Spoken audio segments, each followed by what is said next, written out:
Hello and welcome to the 4th episode, I believe now, of Diary of an Anxious Bookworm.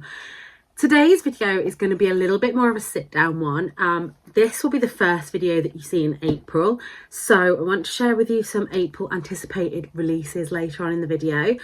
Obviously give you a birth update, and what I'm also going to do is talk you through the books that I read in January and February. Not every single book I read, just the ones that I enjoyed or I've got something to say about, because then from March, you'll see the video in April, but it will be March's book balance. So yeah, I am still really tired. Bert is still having 4 hourly eye drops and antibiotics at the moment, and that includes through the night, but he is being an absolute trooper. I'm going to overlay some footage while I'm talking of him. I don't think any of it's too graphic. He does have a scab on his nose and his one eye is closed. But apart from that, I think for a cat that was run over a week ago, he is doing remarkably well. He has got to go back to the vets on Tuesday to decide what we're doing about the eye, but all his bodily functions are working and he's just getting a little bit stronger and stronger every day. He still is reluctant to eat anything that's harder, like he has the sticky sticks, and that's what we call them here. I don't know, I think they're just called like treat sticks, but we call them sticky sticks. And instead of having, so he started off by having his normal wet food and he was just licking the jelly off it and not eating the meat. So we've bought him the Felix Tasty Shreds, I think they're called, which are softer, and he's eating all of that. I do have to move the bowl round as he's eating because obviously without the vision in his one eye, he's not seeing it as well as he could, but he's, yeah, like I say, he's doing remarkably. We've been getting him out of his cage to eat in the morning rather than keeping him eating in where his litter tray is. We've been cleaning his litter tray as soon as he's used it, if we're awake. And usually he's quite reluctant. We've had to kind of pick him up and out of the cage. Today was the first day that, as Tom was getting food ready for Ernie, Bert was up meowing at the cage door and was, yeah, like good old Bert, food driven, desperate to get to his food. So that's a good sign. We are only 1 week into his 6 weeks of cage rest. I think it's going to get more difficult as he gets less sleepy and more alert, but we might have surgery coming up for the eye. I won't know about that till Tuesday, so I'll update you on that in next week's vlog. Mentioning Ernie as well, Ernie has been an absolute trooper. At first he wasn't overly happy with Bert and he kept hissing at the cage. Bert didn't care, he just kind of looked at him like whatever. But the past couple of days we have had a little bit of interaction. So Ernie has gone into the cage to Bert and kind of sniffed him, and Bert's just looked at him.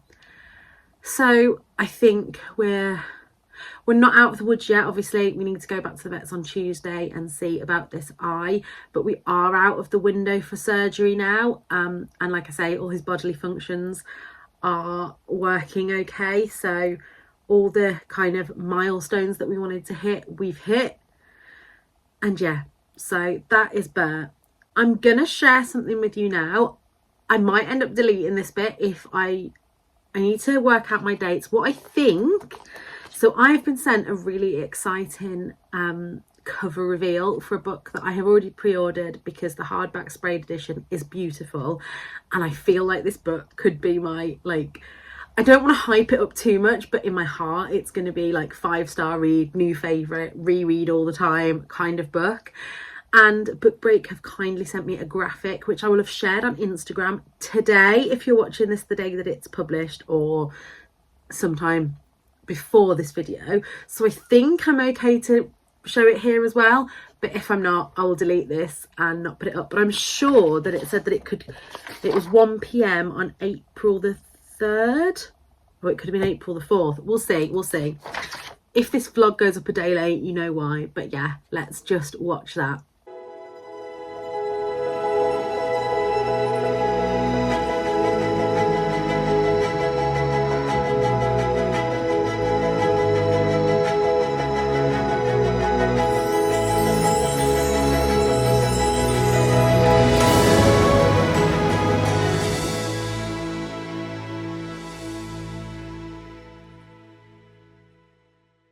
Doesn't that just look absolutely wonderful? If you don't watch Lucy Jane Wood, I watch her videos. I find her vlogs really soothing, and she's just someone that I've watched for years. And then obviously any books about witches, like cozy witchy books, sign me up.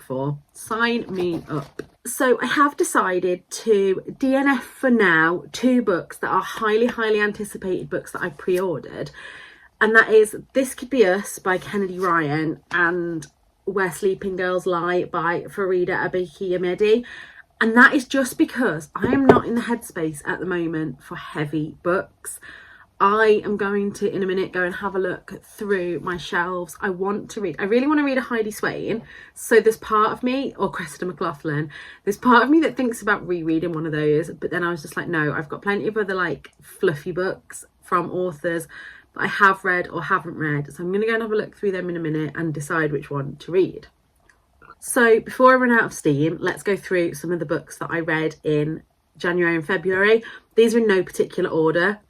And this doesn't include any ebooks or audiobooks because my brain at the moment, if it's not in front of me, it didn't happen. I definitely didn't read any ebooks. And I think the audiobooks that I listened to were rereads. I don't think there's anything. I'll check my Storygraph later, and if there's anything that springs out to me, I'll come back and mention it. So the first book was actually a reread. That was Hot and Heavy, Fierce Fat Girls on Life, Love and Fashion. I read this on audiobook, but this time I also picked up the book and read along, and I would give this book a 5-star every single time. This is one of the first books that I read about not conforming to diet culture and surviving as a fat person in the world. I always have to acknowledge my privilege here that as a size kind of 18, I'm on the very low spectrum of plus size. But I do sometimes think I'm in this kind of in-betweeny size, that the kind of plus size gang don't class me as plus size, but the straight size gang don't class me as straight size. So that comes with its own issues. But as you know, I'm on a journey this year to rediscover who I am, discover what I like, what I want to wear and what I want to do regardless of anyone else. And this book was just one of those that, hearing all these essays from, as it says, Fierce Fat Girls, just made me think, yeah, I can do this. I know what I'm doing. I don't need to change for anyone. And this goes through, I think it's about 4 or 5 different sections to it. I'm trying to see if I can find, so it's got life, love, fashion, and such good book. I've not heard anyone else talk about this online, and I would highly recommend it to anyone really, but especially those who are trying to own their own identity, and anybody who doesn't think that fat phobia is a thing. Books like this I think are really important to read. I also read, I feel like I read this in March, but maybe I didn't. But yeah, I read The One by Jamaa and absolutely loved this. I flew through this. I met Lee from Literary Lee at the book party. I will link her Instagram below, and she absolutely adores Jamaa. And I admitted at the book party that I hadn't read any of his books. I believe he will be at the October one, although none of the authors have been announced. I'm just going on that Jamaa has been at all the book parties so far. If you don't know what the book party is, I will leave a link to my vlog for the one that I went to in, when would it have been that I went? Would it have been October, November time, I think, because it was the Christmas party. And I will leave a link to get tickets to the October one next year. But yeah, this book is set in a kind of, it's a dystopian, but the universe isn't too dissimilar to our own, and that's the kind of thriller that I really enjoy.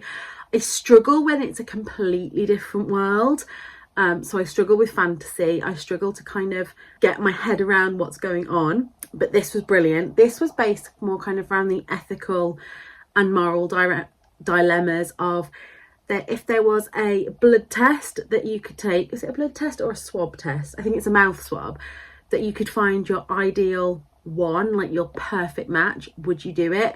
And this followed a lot of different couples. It did take me a little while at first to get into the different points of view, but this really did look at the ethics of it. And, you know, we had people who had never met a person. We had people who were in a relationship who were then taking the test to see if them and their already matched up partner were the one. And yeah, it was really, really interesting. I think I gave this either a 4 or a 5 star. It was definitely highly up there. And I did just yesterday pick up at the library The Marriage Act, which is the next book in the... Apparently you can read them as standalones, but it makes more sense to read them in order. So that's what I'm trying to do. And yeah, really enjoyed that book. Highly, highly recommend. I also read How to Build a Healthy Brain by Kimberly Wilson. And this book is really good.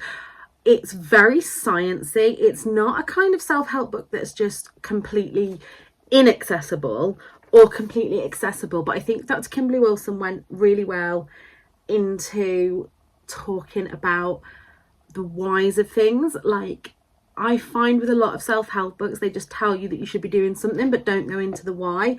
And this, it says at the top, a practical manual for your brain. And that is true. I'm going to read this again soon because I think I need to read it again and take a lot more notes. But I'm sure that I did highlight some things in here. There was one thing that I highlighted, but obviously cannot find it for the life of me now, was that it was something to like reflect on maybe every Sunday. And I want to start doing that. Oh, here it is. So it says... it can be helpful to get into the habit of anticipating emotionally demanding situations. This can be achieved with a weekly start the week practice where you write out and answer the following questions. How am I feeling about the week ahead? Which parts of my week are likely to be stressful or difficult? What can I do to prepare for these difficulties? If I do get stressed or overwhelmed, what can I do to make myself feel better? And who can I tell that I'm worried about this? So that's something that I am going to start doing. But like I say, I'm going to try and reread this one pretty soon. I do have the audiobook of this as well, which I think will help. And yeah, 100% recommend this to anyone that suffers with mental health issues or doesn't. I think in a lot of cases we look at kind of anxiety and depression of what to do if you have them, whereas this also looks at how to build a healthy brain in anticipation of fighting those things, in the same way that you build a healthy body to help you before you get ill, kind of thing. So yeah, really enjoyed that one. I'm aware that I might be rambling a bit, but these were all such good books, so I feel like they deserve a space on the channel. So a reread that I reread at the start of every year is How to Break Up with Fast Fashion by Lauren Bravo. Again, I have this on audiobook as well, but I also like to sit and read through the physical book. I think that this is a fantastic starting point for anybody that wants to just even question their relationship with fast fashion and get some cold hard facts in a really accessible way. Lauren Bravo just has this absolute wit about her, which carried over to her fiction book that I read last year of Pre-Loved. And yeah, this book is just really good to listen to. Me and Tom have listened to this at night sometimes when I can't sleep, and there are certain bits of it that have made him laugh as well, and he's not interested in fashion in the slightest. But yeah, I would say that this is a fantastic kind of starting point for anyone that wants to just question their consumerism and question why we should change the way we shop for good. 2 books that I know I don't need to talk to you about are Perfect Prey and Perfect Remains. I think Perfect Remains was the first one and Perfect Prey. You know that we read Perfect Remains for the Books and Bargains book club in January, which sadly I'm no longer doing that book club because of life. However, I did commit to reading the full series this year, and I'm still going with that because I'm still enjoying it. I also read the 3rd one in March. So if you don't know, this follows D.I. Kalanick and D.I. Turner as they work for the serious crime team in Edinburgh. What I really like about these books is that the police procedural bit about it is really good, but I like the way that it's never just the one case that they're working on. It shows that there's other things going on at the same time, including the characters' mental health, relationships. And yeah, I'm really looking forward to getting to the next one. I've got Perfect Silence up there ready to start reading, but I've told myself I can't read it till April. So April, better hurry up. I'll probably have started it by the time you see this vlog. Then another book that I really loved was Fat Girl Best Friend. This is by Sarah Grant, and this is all about how fat girls are represented in the media in films, TV, and even when it was talking about some films that I really enjoyed, I could see the problems with it, and it really made me think, no wonder that we grow up with issues around anybody that's not a size 10. For such a short little book, it really packed a punch, and I'll be holding on to that one in my kind of feminist fat positive library. Talking about great representation, Jemima Small versus the Universe by Tamsin Winter was amazing. This is it looks like a middle grade, but I think it's more, she's in year 8 at school, so it's that kind of bit between kind of too young middle grade and older teens. But this is following Jemima, who is fat, and it says, I'm going to tell you the word that ruins my entire life, big, because my name is Jemima Small, but I'm the exact opposite. Jemima Small is funny and smart. She knows a lot of things, like the fact she's made of 206 bones and 600 muscles and trillions of cells. What she doesn't know is how that can be true and yet she can still feel like nothing, or how being made to join the school's special healthy lifestyle group, aka Fat Club, could feel any less special. But Jemima also knows that the biggest stars in the universe are the brightest, and maybe it's her time to shine. And I just love this book. If I'd have read this one when I was younger, maybe I wouldn't have been so messed up about being bright. I was very bright at school. I was part of the gifted and talented groups, and actually I hated it. It just seemed to put a big target on my back, and I would try and do anything to hide that. It wasn't until I got to kind of year 11 and started knuckling down with my GCSEs and deciding that I wanted to be a nurse that I tried to not let that get to me. And then I got chronically ill. So swings and roundabouts. But yeah, really enjoyed this book. I'm not keeping this one in my collection. I'm passing it on to Victoria for her to read / put into her school library, because I really, really feel that this book needs to be in the hands of young teens. And I don't have any of them in my life. Well, I have a nephew, but I think this will be very, very well received at Victoria School. I then really belatedly read an ARC that I've had since August 2021, and that was 8 Perfect Hours by Lia Louis. Lia Louis or Lia Louis? Leah, however she says it. I love this. This was a kind of, it says, when Noel and Sam's lives collide one snowy evening, they spend 8 perfect hours stuck side by side, believing that they'll never see each other again. But soon their lives become entangled in ways they never expected, and it's going to change everything.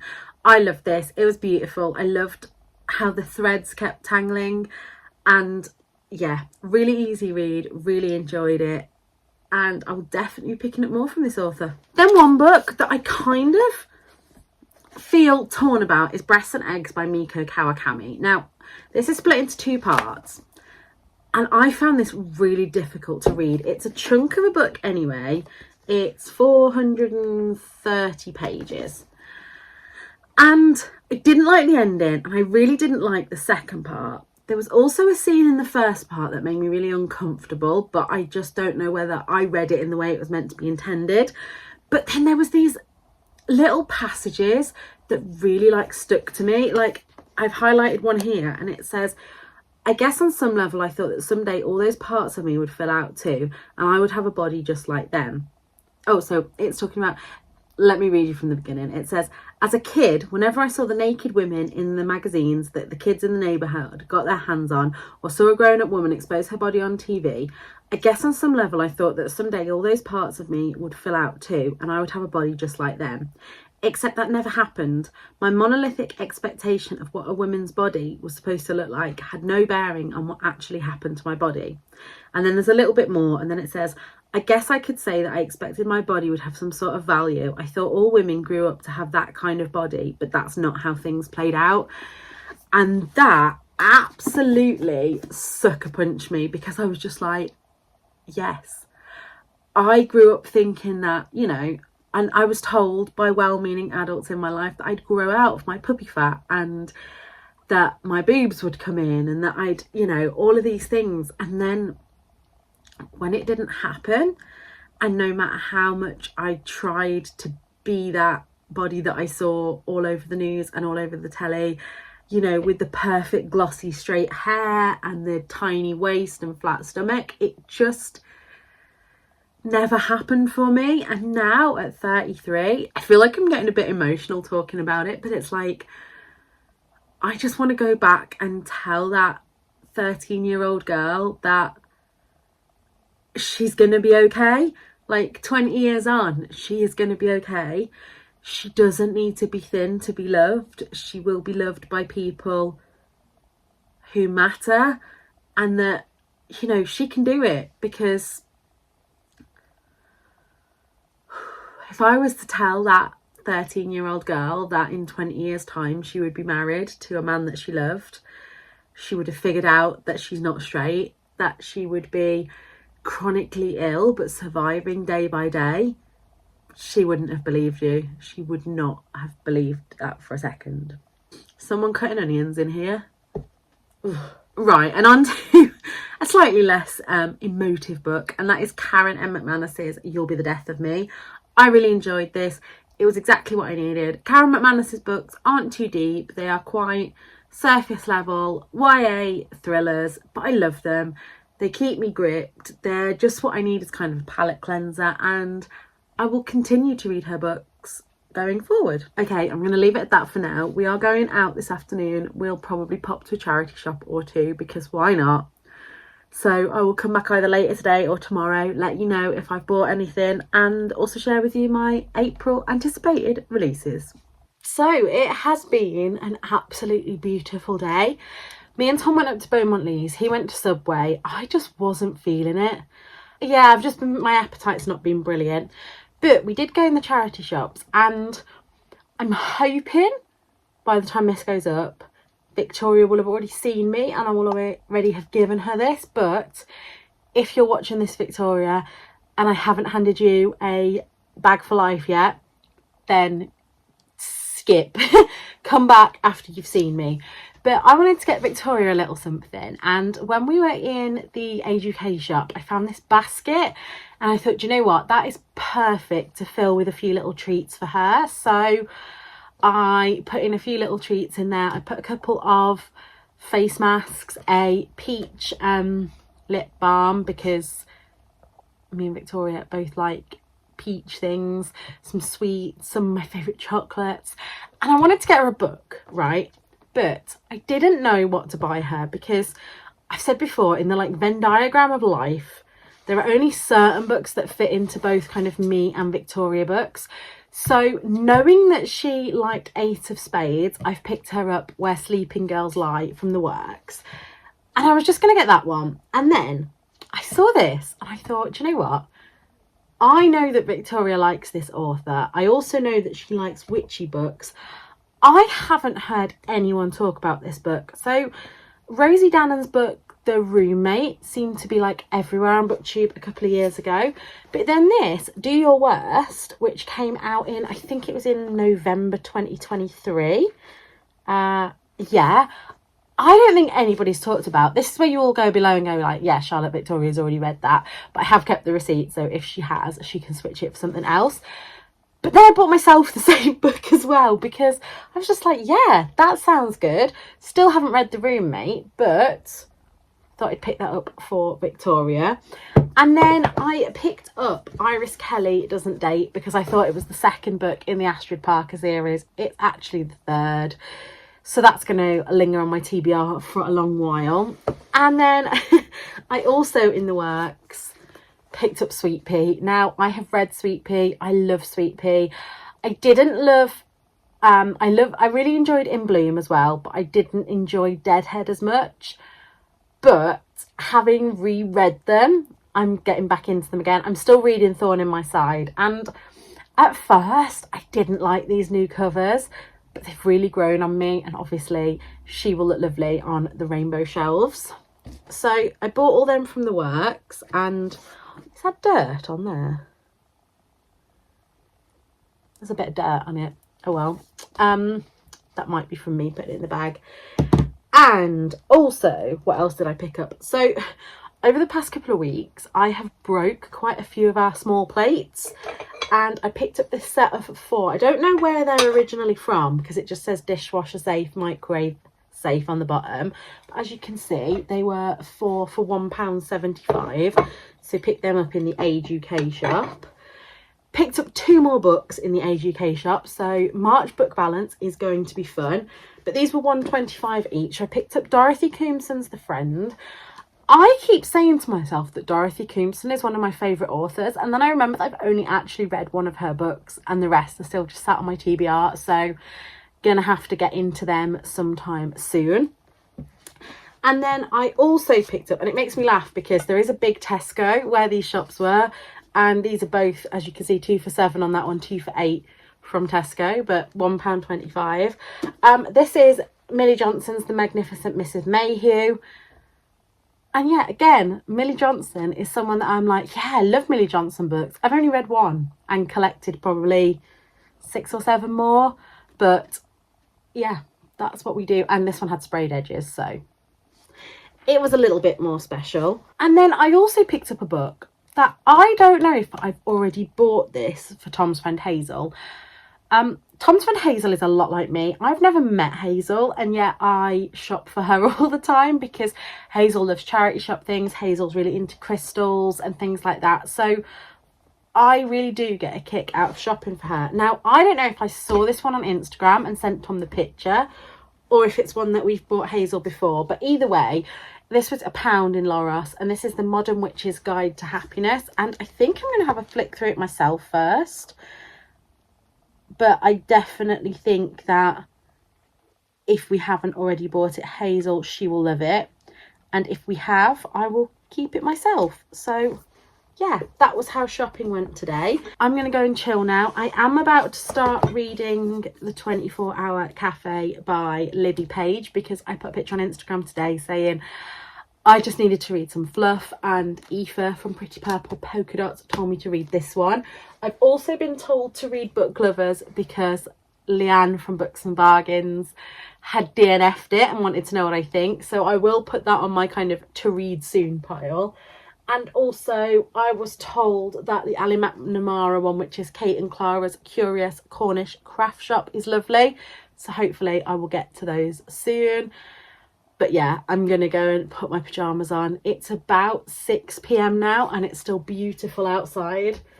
So hopefully, for the first time in over a week, I'll actually sit and get a chunk of reading done. So I will come back tomorrow and talk to you about April's anticipated releases, and then I can get this video edited and uploaded. Good afternoon.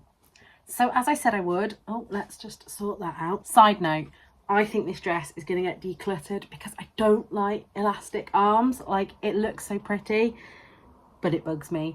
Does anyone else get annoyed with elastic arms? Because I think for me, they're just going to be a total no-no. Right, so I have come back today to talk to you about my April anticipated releases. I'll be letting you know if they came out in, if they're coming out in hardback, audiobook, Kindle. I should say ebook, but a Kindle is what I use. This is a new kind of format for the vlogs. I used to do these as sit-down videos and they were really hit or miss. So I figured by putting them in the vlog, if it's not something you want to see, you can skip this section. I'll try and put a timestamp down below of like when it starts and finishes. But yeah, let me know what you think of this format. I'm also going to talk through if there's a book that is coming out from an author. I'm going to talk about like the book that's coming out, and also where to start with that author if they're new to you, especially if it's like a series. So yeah, let's just see how it goes. Also, I'm laughing at myself here because I was gonna try and tell you like why I've pre-ordered some books and why not others. Obviously, if I had unlimited money and unlimited time to read, I would pre-order all these books. But we all know that they end up in my TBR of doom. And also, I was gonna say that there's a hard and fast rule that I'm only pre-ordering things that are kind of next in the series or a 5-star author's second book, but actually there doesn't seem to be any rhyme or reason. Some books I do specifically pre-order to get the special edition, but not often these days. So anyway, let's just get into it. So the first book that I have on this list, I have pre-ordered, and that's out on the 4th of April, and that is Heidi by McNichol. I'll try and put pictures of them up here. If you have read A Kind of Spark, this is the prequel to A Kind of Spark, I think. Yeah. And I just went to get A Kind of Spark off my kept shelves and realised that I hadn't kept it, so I'm a little bit sad because I wanted to reread that. However, let me read this for you. It says, as Keedy and her twin Nina approach their 14th birthday, they seem to only be growing further apart. Keedy instead feels drawn to and fiercely protective of their quiet younger sister Addie, who on the surface is the opposite of loud and fiery Keedy, but in fact they have more in common than anyone knows. And one of my all-time favourite authors is Lizzie Huxley Jones, and she has said a brilliant story of kindness, justice and just a little bit of revenge. Brash, bold and furious, just like Keedy herself, and so I cannot wait to read that. This is released on the 4th of April, and at the moment, let me see all formats and editions, I can only see that in paperback. I will also be leaving links to all these books down below on bookshop.org. These will be affiliate links, so if you do pre-order or buy through these, I do get a little bit of commission, but as always, you are welcome to buy from wherever you buy your books, but if you were going through my links, I would much appreciate that. So then on the 9th of April, we have The Widow Spy by Megan Campisi. Now this is in hardcover, and I can only find it on Amazon for like £22. So I'm not sure whether it's just that it's not a UK release or whatever, but I have got this on my radar because I read and loved The Sin Eater by Megan Campisi. Now this is not my normal kind of book. This is like historical speculative fiction, but I really enjoyed it. I think Victoria might be rereading this soon. I think I've seen it on her TBR for this month. But basically nobody chooses to be a sin eater, it's a punishment, and the idea is that the person who is the sin eater eats certain foods to absolve the dead of their sins. And it does have this absolutely stunning cover, and yeah, I really enjoyed this one. So when I saw that Megan Campisi had another book out, I had to put it on my radar. I haven't pre-ordered this one, and like I say, I can only find, it says that it will be released on the 9th of April, hardcover £22.17, and when I click see all formats and editions, again it's just in the hardcover. But this is one that, again, had I not read from Megan Campisi before, I don't think I'd have put this on my radar. But let me read you the blurb.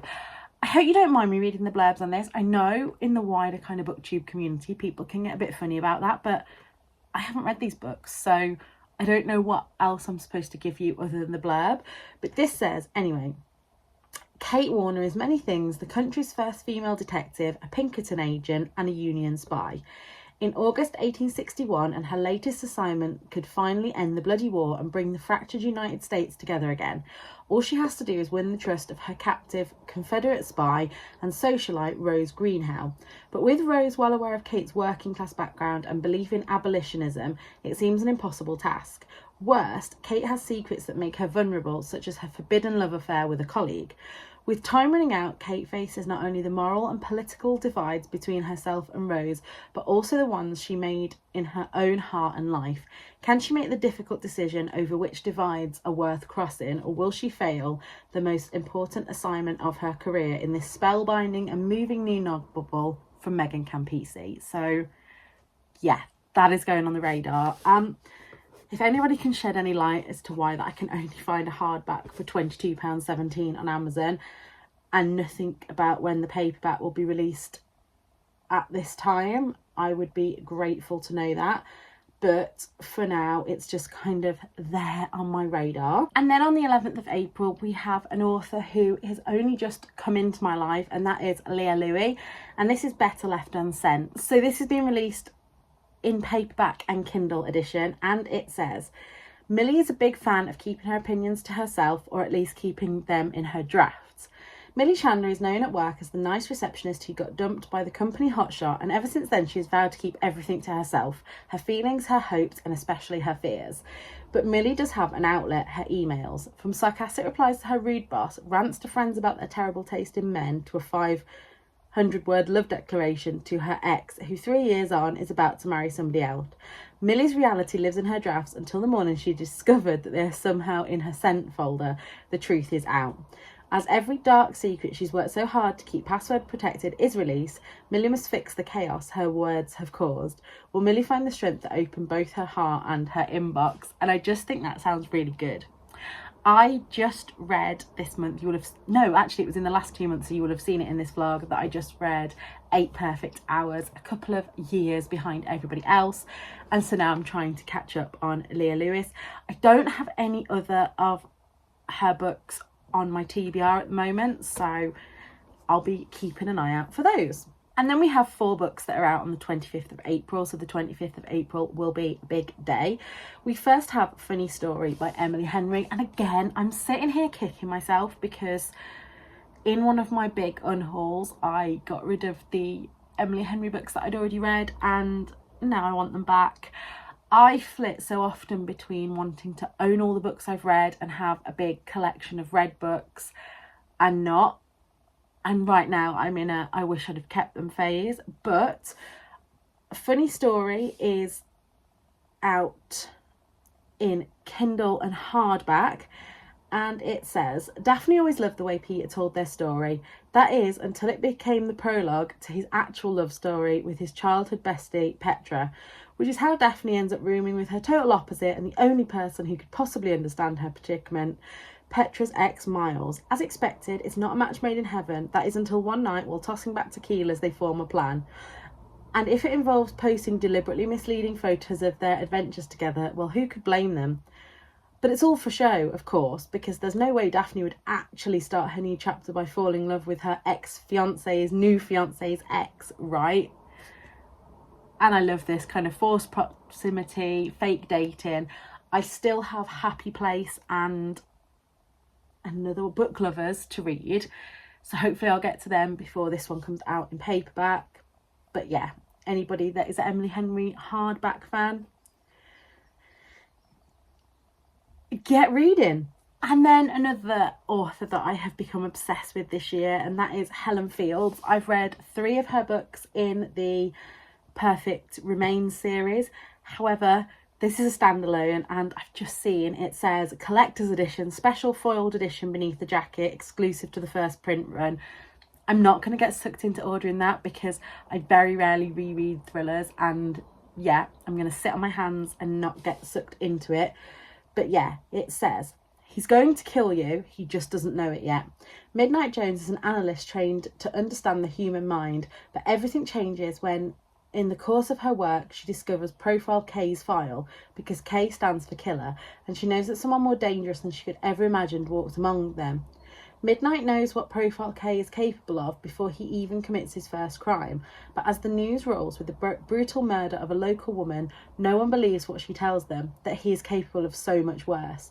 Profile K will kill again, and terrifyingly, Midnight realises that the moment she found his file was the moment she became his next target, because Profile K is coming for Midnight, and the only way to escape with her life is to find him before he finds her. The million-copy bestseller is back with a dark, terrifying journey into the mind of a psychopath that will keep you riveted until the very last page. And if the books that I've read from Helen Fields so far have anything to go by, that is going to be amazing. Like I say, that comes out in hardcover and Kindle in April, and then I think the paperback is due January 2025. So yeah, you'll probably hear me talk more about that in January 2025. It is going on my Kindle wish list. I may cave and buy the Kindle version before then, but not right now because I am fully focused on finishing the Perfect Remains series. And then a book that I think you'll be really surprised that I haven't pre-ordered, and that's The Holiday Escape by Heidi Swain. Again, out in paperback and Kindle on the 25th of April. I haven't pre-ordered this one because I decided that I would only pre-order Heidi Swain and Cressida McLaughlin's series. So I have already pre-ordered the Christmas book that's coming out this year, because that is following, I think it's the Windbridge, or are we going back to Nightingale Square, one or the other. But I will probably listen to this one on Everand, which you may know as Scribd, as soon as it comes out, because it's a Heidi Swain book. But it says, her dream holiday is his everyday life. His dream holiday is her normal life. What happens when they collide?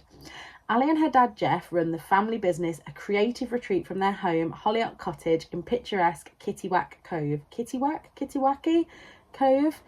They give their guests their dream break, but Ali hankers after glamorous city living, fancy restaurants and art galleries.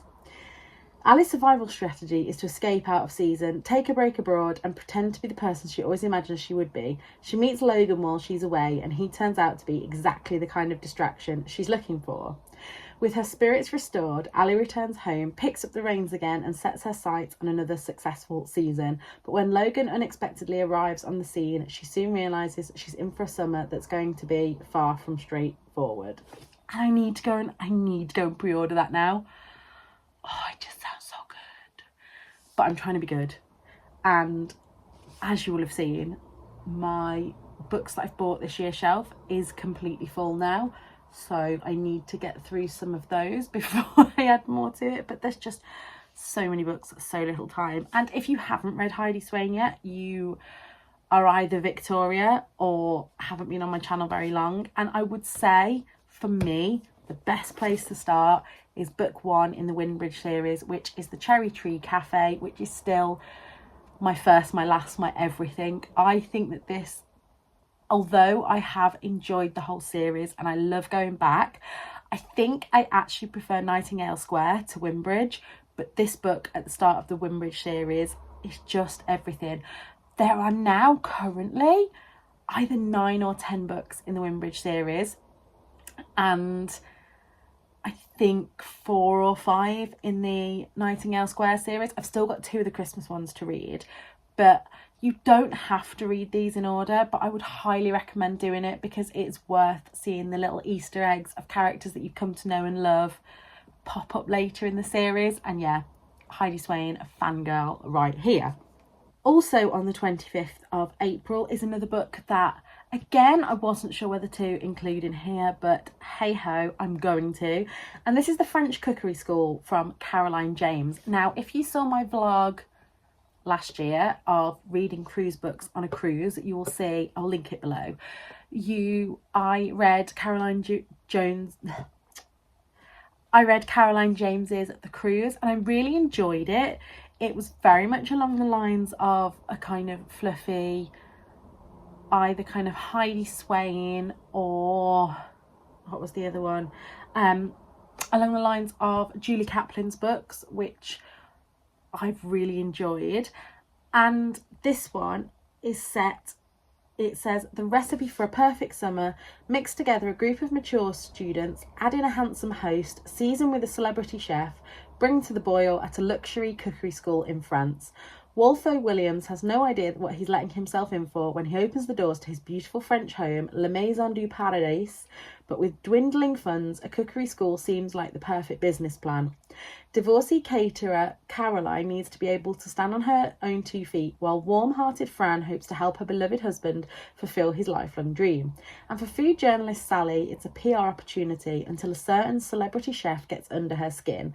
But will the eclectic group be a recipe for success, or will the mismatched relationships sink like a souffle? And I think this is going to be what I wanted from, I can't think of the author's name now, but I'll put Nikki Pellegrino, I think, The Food of Love Cookery School. That went off on a little bit of a tangent that I didn't like, but I feel like this is going to be kind of a mix between that and Julie Kaplan's The Little Paris Patisserie. So yeah, again, another one that I'm just like, I want to read that right now. And then last but by no means least, another author that actually this book, their first book was sent to me from the publisher. However, they haven't asked me to talk about the new book, if that makes sense. But I then did I then buy it? So I think they sent me a proof copy and then I went out and bought a finished copy. I loved this book so much. It was a 5-star, and the book that I'm talking about is The Paris Library by Janet, Skeley and Charles. And again, historical fiction, not my thing. World War II fiction, not my thing. And yet this book absolutely ripped my heart in two at places. And she is back with it says, a powerful, moving new novel based on the extraordinary true story of Jessie Carson, the American librarian determined to bring books to the children of war-torn France. So this one was set in the American library in Paris, and this was during the invasion of the Nazis, and it was just so good. There was just so much community, so much feeling in this one that I couldn't help but love it. And I think this next one is going to be exactly the same. It says, under what was left of the roof of the ruined cottage, a girl with pigtails perched on a pile of rubble hunched over a book. 1918, as the Great War rages, Jessie Carson takes a leave of absence from the New York Public Library to work for the American Committee for Devastated France, a group of women determined to rebuild devastated French communities just miles from the front. Upon arrival, Jessie strives to establish something that the French have never seen: children's libraries. She turns ambulances into bookmobiles and trains the first French female librarians, then she disappears. 1987, when New York Public Library librarian and aspiring writer Wendy Peterson stumbles across a passing reference to Jessie Carson in the archives, she becomes consumed with learning her fate in her obsession. She discovers that she and the elusive librarian have more in common than their work at New York's famed library, but she has no idea their paths will converge in surprising ways across time. And it does say published under the title Miss Morgan's Book Brigade in the US, but I can only find an £18.40 hardcover, and there is a Kindle edition as well, but that just sounds fantastic. So they are my April anticipated releases.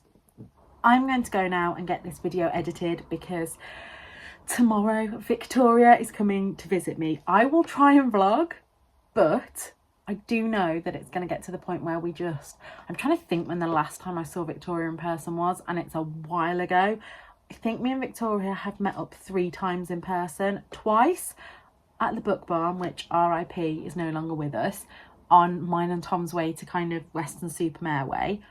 And then obviously when me and Victoria went to Oxford. If you haven't seen the videos that we made there, I will leave them below. I don't think we're planning to make any videos together this time. We're just going to chill. She's going to come and visit us, meet Nana and the boys, and we're going to go book shopping hopefully and for brunch. So you might just get some little snippets of that. If you don't already follow Victoria, I'm sure you do, because I'm sure that all my followers must follow Victoria by now, but I'll leave her linked below. And yeah, I hope you're all okay. If you've got to this point and you don't want to leave me a comment, just leave me a cat emoji below so I know that you're here. And until next time, look after yourselves. Bye.